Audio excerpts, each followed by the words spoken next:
Hi guys, pag-uusapan natin ngayon yung patungkol sa isang samay ng government, no? Yung poor police, kung saan maraming hindi nakakaalam na meron palang poor police sa isang pier. Kasi meron tayong Philippine National Police, Philippine Coast Guard, BGNP, Philippine Navy, Philippine Army, Air Force, and meron din tayong airport police, no? Kaya meron nagtatanong kung minsan, ah, meron palang port police. Yun ang karamihan na nagtatanong at nagugulat na meron palang port police sa isang port. Alam na nila meron na PNP at saka security. Guys, sa video nito, dito niyo makikita kung ano yung responsibilidad ng isang port police at kung bakit may port police isang pier. Kasi iba yung function ng port police, no? Sa Philippine National Police. Meron din maritime police. Yung port police guys, sila yung taga-pamahala at taga-implement ng rules and regulation ng Philippine Port Authority kung saan yung Philippine Port Authority, yun ang may hawak ng daan. Lahat ng port sa buong Pilipinas. Kaya meron tayong port police at malaki yung responsibilidad na salalay sa kanilang balikat, no, sa port police. Kaya kung saan kailangan maging matiwasay at safety yung mga pag-implement o paglabas-pasok ng produkto sa loob at labas ng pier. At yun pa pala, meron din custom police, no, guys? Ang custom police, guys, yan naman yung dito sa may sa pier din. Pero iba rin yung function ng custom police. Kaya itong port police, guys, to, malaki talaga yung responsibilidad doon. At kung sana marami silang mga ginagawa o marami silang trabaho sa pier, no? Para lang masaayos yung pasok ng produkto natin, no? At maging matiwasay at tahimik yung loob ng pier na mga sapuna o mga insidente na nangyayari sa loob ng pier. Yun natin pakinggan yung isang interview sa isang port police sa pag-interview ni Patrol Ahmad, no? Isang reporter ng Philippine Port Authority.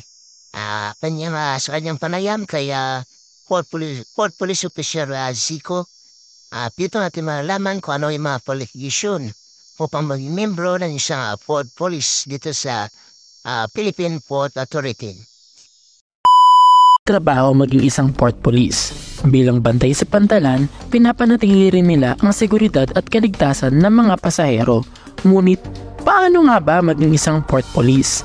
Ano ang mga kwalifikasyon upang mapabilang dito? Magandang araw po mga kapantalan. Andito na naman tayo sa bagong episode ng Port Patrol ni Ahmad. So ngayon po, pag-uusapan naman natin ano nga ba yung mga qualifications, paano maging port police, ano yung mga kailangan nila, paano yung training, saan sila nag-training, para i-explain nyo yung lahat sa atin ngayon. So pakilala po kayo. Hello, I am Port Police Officer 2, Jeric Seco from Head Office, SRT. Special Reaction Team. Paano po ba maging port police? Ano po yung mga qualifications? Madali lang naman. Kailangan lang dito is meron kang eligibility.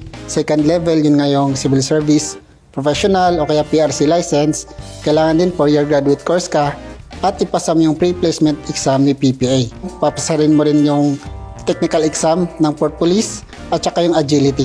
Pag ikaw na yung nakuha, maghintay ka lang ng appointment mo, due for training ka na. So, gaano po katagal yung hihintay nila after technical exam and then agility bago po para makapasa na po sa training talaga? Depende po yun, kasi meron ding sa iba't ibang PMO, hinihintay po natin yung plantilla position na ma-fill in. Tapos, pag nakuha na natin yung number of personnel, magre-request na po tayo ng training. Sama-sama po sila, isang batch para i-train po natin sila para maging full-fledged port police personnel. After po nun, yung training, saan na po ginaganap yung training po? Ang training natin, ginagawa natin ngayon, meron tayong training facility sa La Union, sa Point Poro, San Fernando City, La Union. Meron din dito sa Manila, ito dito sa PPATI. So, gaano po katagal yun, yung training? Mga ilang months po? Nag-duration ng training talaga, yung basic port police training, is 30 days. Meron po tayong mga advanced training dito na po kinakandak sa Manila. Meron din sa Zamboanga. Dapat ikaw mismo na nag-a-apply dito, alam mong kaya mo. dapat mentally or physically fit ka. Kasi nga undergo ka ng training.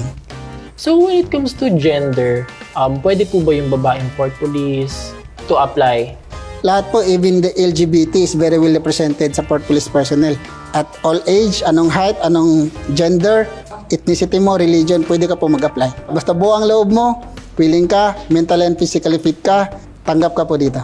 May need ba silang bayaran? May need ba silang application fee ba? Wala po. Pag nakuha ka na po kasi as port police personnel, yun nga po, yung plantilla na na-fill mo na position, isa ka na pong apprentice port police. So, bali, dito ka na po nagtatrabaho sa PPA as bilang isang port police personnel. Ngayon, maghihintay ka lang na tawagin for training. Wala ka pong babayaran doon. So, curious lang ako sa mga uniform niyo, sir. Parang kasing, anong ibig sabihin nun depende, iba-ibang outfit ng mga uniform ng mga port police natin? Meron po kasing mga type yung uniform ng port police personnel. Yung type A, yun po yung GOA o yung General Office Attire. Sinusuot po yun ng every port police personnel pag wala namang heightened alert in the ports. Ito naman po is yung BDA, Battle Dress Attire o BDU, Battle Dress Uniform. Ito ang sinusuot ng mga port police personnel during heightened alert. May mga uplan Pasko, uplan Undas, uplan Bilang Eskwela, mga ganun, no? Marami kasing gustong mag-inquire ng mga, para maging port police. So, sabihin na po kung sino pwedeng i-contact, saan po sila pwedeng lumapit. Meron na po tayong online recruitment. Punta lang po sila sa ppa.com.ph, tapos sa career section doon, hanapin nila kung anong gusto nila yung position. Nakalagay po doon sa entry level ng port police, yung Industrial Security Officer o yung Civil Security Officer C. Yun po yung mga item na pang port police. So sa mga willing mag-apply, gumawa lang po sila ng account sa online recruitment portal ni PPA, submit nila yung mga papers nila, at i-click nila kung ano yung gusto nilang applyan doon.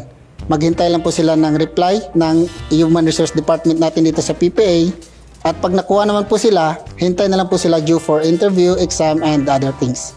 So ano na lang po yung mga may papayo nyo sa mga susunod na mag-a-apply bilang port police po? Ayun, kailangan lang naman dito buo ang loob mo, ano? Kailangan ikaw mismo, ayun nga, mentally and physically fit ka. Dapat wag kang matakot kasi as port police officers, normal na magkaroon tayo dito ng kaaway kasi meron tayong huhulihin, meron tayong iimbestigahan, at meron tayong kailangan mag-impose ka ng authority sa mga tao, yung mga lawless elements na yan. Kailangan talaga buo ang loob mo dito.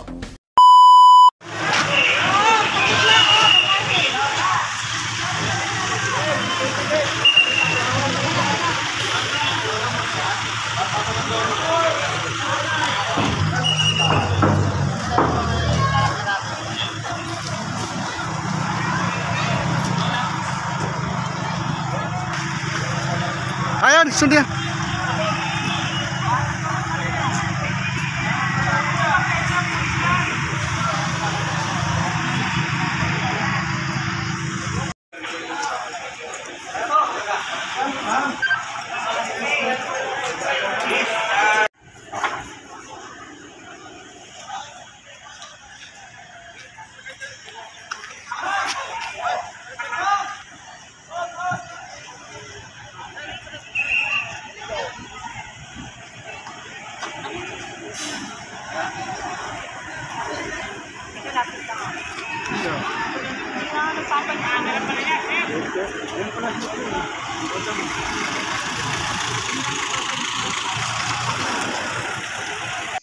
Guys, please follow SPP1 James Lawrence Porto. Please support and follow, no?